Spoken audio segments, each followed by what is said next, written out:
আসসালামু আলাইকুম।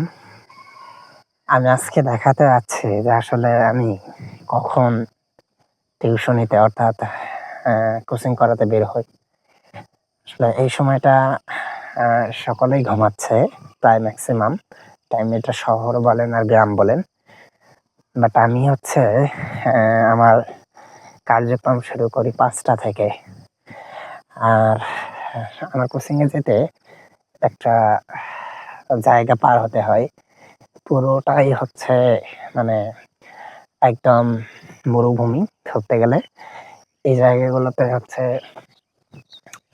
মানে এখন তো খুব কুয়াশা। দেখা যাচ্ছে যে খুব একটা জায়গাগুলো দেখা যাচ্ছে না। এর মেইন কারণ হচ্ছে মানে কুয়াশা, শীত।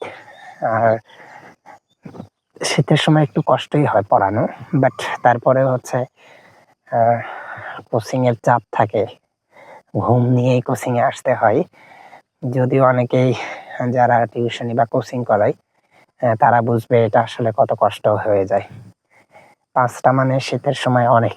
আ মেইনলি হচ্ছে এইদিকে ৬টা-৭টার আগে তো মানুষ খুব বেশি ওঠে না বা চলাফেরা করে না। তো যাই হোক, এটা ছিল আমার একটা অভিজ্ঞতা। ইনশাআল্লাহ লাইফে ভালো কিছু করব এই আশাবাদ ব্যক্ত করে আজকের মতো এই পর্যন্তই। আসসালামু আলাইকুম।